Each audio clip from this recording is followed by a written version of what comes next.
There are a ton of VR games out there, especially on Steam, and a lot of it is slop, but there are still more that are worth looking into. They have great visuals, wonderful storytelling, or immersive multiplayer, fantastic mechanics, and more. Hell, I think I have more VR games on my Steam account than regular games, and that's very telling of the type of games I play. But how do you narrow down what you want to play? Well, if you'll take the recommendations of a VR enthusiast like myself, maybe this video can help you.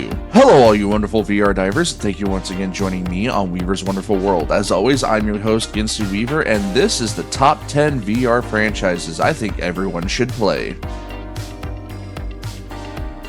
If you're a fan of Dungeons & Dragons with a little bit of sci-fi mixed in, Dungeons of Eternity is a great game to sink your teeth into. The combat is a bit clunky at times, but otherwise, mechanically, it is sound. Each dungeon you go into is procedurally generated out of many prefabricated rooms the developers put together, so each dungeon dive feels just a bit different from the last. The enemies are vast, and depending on your level, they can be frightening or laughable, and that is a great feeling. Currently, there is only this game in the franchise, but I do hope one day Othergate will make a sequel to the game that explores more of the universe around Eternity or the homeworld of Lagana. Another dungeon diving game of sorts with fun combat mechanics and magic is Blade and Sorcery. Even with the base game, there is plenty to do, but the only combat is against other human NPCs, which you can fight in a wave format or go into a dungeon-esque type setting, which will be procedurally generated from a list of a dozen or so rooms. They did change this with the 1.0 release, and at the end of that, you do fight a giant golem. But the mods are where this game really shines. There are a ton of mods for the game, including turning it into a Star Wars combat simulator. I've even seen someone make a SWAT horror mod for Blade and Sorcery, and it looked very cinematic. Though I'm not sure what that mod is, there is just a lot you can do with this game. Caveman Studio made their first VR game back in 2018, and that was Contractors VR, and it felt like the old Call of Duty, but in VR, and just like Blade and Sorcery, the mods for this game really enhanced the play. Then they came out with Contractor Showdown in 2024, making it a good Battle Royale VR game that I actually wanted to play. And I did for a few months, but I haven't played it in a while. After that, they released Exfil Zone, a looter-shooter extraction mode for Showdown, and it exploded in popularity because it was a competitor to Ghost of Tabor. It brought mechanics over from Showdown, and because of that, a lot of people seem to play it more than Showdown. Speaking of extraction shooters, the first extraction shooter in VR was Ghost of Tabor. This game is more realistic than Exfil Zone, which gives it a different charm, and it's one a lot of players like because there are still YouTubers who get thousands of views when playing this game. I put a lot of hours into this game, and it is one that I would like to revisit since the gunplay feels so good. It works with a lot of different gun stock accessories, and while Exfil Zone is a lot like it, it's slower paced and makes your heart race because you're never sure if someone might be friendly or not. This is definitely a shooter game that I've been waiting for in VR. If Contractors was like Call of Duty, then Forefront VR is like Battlefront. It has large open maps, a lot of different firearms and attachments for those firearms, and many different vehicles, including helicopters. The gameplay is fun and exciting, and even though it is plagued with the same issues as every other VR multiplayer shooter, that being loud, screechy children, it is still a lot of fun to play. The gameplay feels good, and it works with the gun stock I use. So if you enjoy first-person shooters, this game is definitely one to at least try out.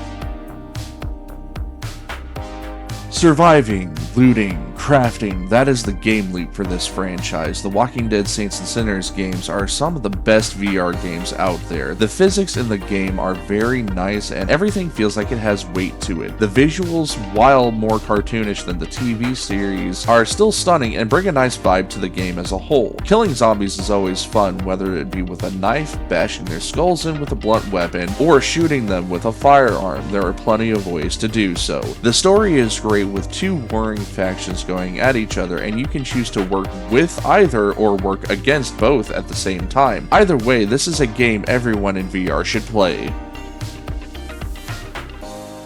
Boneworks is a physics-based game set in a virtual world, perfect for virtual reality. The enemies are interesting since most of them are melee-based with projectors that can shoot at you. It has a decently long campaign as well. Bone Labs, on the other hand, its campaign isn't that long and is a lot of the same but upgraded from Boneworks, and is primarily meant to be a playground for mods. So just because the campaign isn't long and it doesn't have a lot of guns doesn't mean you can't mod the crap out of it with maps, campaigns, and more guns.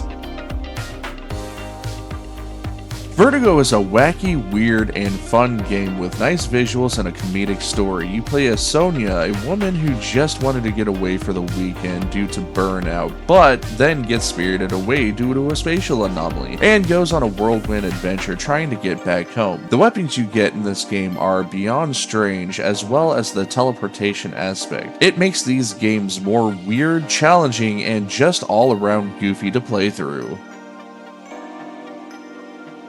In Red Matter, you play as a scientist dispatched to what looks like an abandoned Russian research center on Mars. Your task is to investigate what happened there, and then weird things begin happening as something begins messing with your head. It's psychological with no combat, but a very deep story and is one not to miss. In Red Matter 2, you play as a Russian who was captured. A secret agent releases you from captivity, and you are tasked with finding out more about the Red Matter that was discovered in the previous game. You go through 3 different locations to figure it out, and once you're at the 3rd location, you begin combat with large robots. I have reviews of these games up on this channel and a playthrough of each, so be sure to check those out. Half-Life is a beloved franchise from Valve since the early days of PC gaming. When Valve released the Index VR headset, they also released Half-Life Alyx alongside it, and this game revolutionized VR gaming. The controls, gunplay, and world you go through is amazing. The story the locations tell are even more fun to explore, and seeing how Valve built out this world is amazing. And then for Half-Life 2, someone took the time to take this amazing game and make a VR mod for it, with full motion controls, including reloading weapons, which is something I really love. Now, don't get me wrong, this isn't a perfect VR game. There is always going to be jank when translating a flat screen game to a VR game, but even so, it's still worth playing through because it is one of the greatest games of all time, and a VR mod just makes it more immersive. There are, of course, so many other great VR games out in the world right now, and with the upcoming Steam Frame and Steam Machine, it will be far easier to get into VR games and play, and I know I'm looking forward to that because while I like my Quest 3 headset well enough, I only play Steam VR games with it, so when the Frame does release, even if you aren't getting the Steam Machine because you already have a powerful computer, you should definitely pick one up. So these are definitely games you should be playing in VR, as they are the ones that have hooked me and my ADHD-addled brain and have made me want to play more VR games. But that brings us to the end of this video, so if you enjoyed this content and found my top 10 VR franchises entertaining, please give the video a like and subscribe to the channel for more like it. Leave a comment down below to either discuss if you'll be getting into VR with the Steam Frame, or if you already play, what are some of your favorite VR games. As well, check out the description for links to my gaming channel, where I will be posting gameplay of many different single-player games, multiplayer games, and all of my VR footage, and links to my socials where I post shorts for all of my footage I release on YouTube, as well where I will be posting about projects that I want to work on, and updates on videos that I'll be posting here. But once again, thank you for joining me on Weaver's Wonderful World, and remember, breakfast is the most important meal of the day. Bacon is the best breakfast food, so eat up, stay healthy, and I'll catch you VR divers in the next video. Oorah!